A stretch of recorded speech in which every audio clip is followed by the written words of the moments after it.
Hey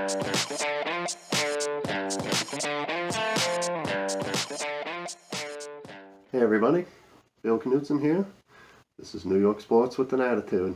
Well, same thing as usual. Mets go down again, 7-3 tonight to the Phillies. We dropped to a season worst, 36-53. Season worst, 17 games under 500. 2-4 so far in this homestand that I said I hoped for at least 7-4. That's not going to happen because we'd have to win tomorrow, which we may have a chance of doing with DeGrom. You assume he's going to pitch well because he always does, but we can never get a win for him. But then we'd have to win his game and sweep 4 against Washington. And, we haven't even won back-to-back home games in 2 months. And that was the last time we won a series, 2 months ago. With this loss tonight, 15 series in a row without winning one. We're going to hope we can get a win for DeGrom just to split this series, but no chance of winning it for the 15th series in a row. What can you do? All right, well, we had a little bit of movement. We sent Sewald down to AAA. He hasn't been good since April, so he's been terrible. That's not a big deal. Good news is, if there are no problems, Syndergaard is going to be pitching for the Mets Friday night when Washington's in town. So that'll give us 2 starters we should be able to count on, because DeGrom's been carrying the weight for who knows how long, even though Matz has been getting better. But it'll be good to have Syndergaard on the mound, so let's hope nothing goes wrong with that in the next few days so he can pitch Friday against the Nationals. All right, so we had another guy from the minor leagues come up and do a start for us tonight, Drew Gagnon. And didn't have much information with the exception of he's played in the minor leagues for 8 years and never got called to the major leagues. So that puts up the red flags, because if you're good in the minor leagues, you're going to get a shot at the major leagues. And 8 years in a row until, within the last few days, he played the last 8 years in the minor leagues. So that told me pretty much all I needed to know. That we were in for a rough night, and we were. He got through the first inning. I'm like, okay, just about anybody can do that, get through 1 inning. And then put us in a big hole in the second, and we were kind of toast by then. Gave up the 3-run homer in the second, gave up 3 more runs, and we were completely gone by then. He went 4 2/3, 6 runs, 7 hits, walked a guy, hit 2 guys, threw a wild pitch. Just terrible. And basically, as soon as he gave up the 3-run homer, we were down 3-0. That pretty much finished us off, but then he had to give up 3 more in the next couple of innings. So, it was terrible.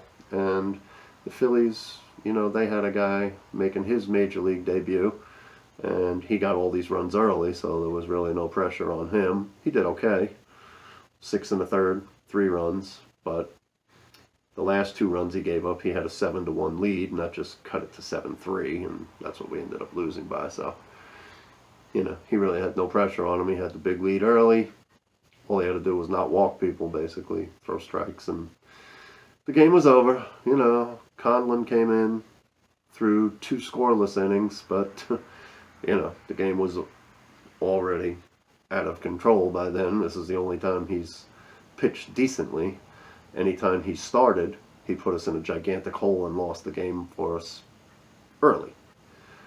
So the 2 scoreless innings, that's what you're supposed to do. Try and give us a little bit of faint hope by not adding, piling on to all the runs that we were giving up already. So I give him credit for that, but I'd like to see him do it when the game means something, when it's not already out of hand. But we'll see. I guess if you want to try and find a bright spot, Rosario got 3 hits, 2 of which were triples. And he actually set Mets history today.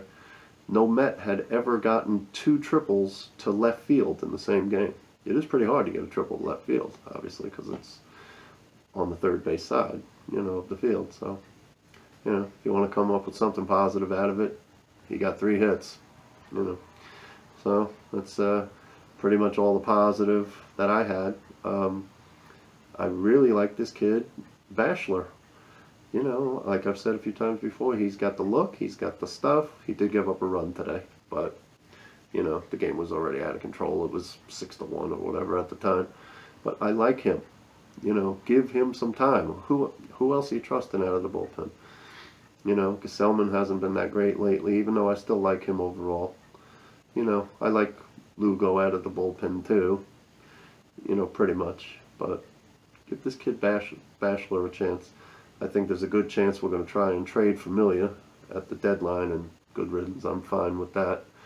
Try and get something decent back for him. I don't know what you're going to get. You know, maybe Cabrera goes too. There's some interest in Wheeler. You know, we can let him go. The problem I have with those things is, like last year when we got rid of guys. We got rid of Duda and you know, Addison Reed, who I really wanted to keep.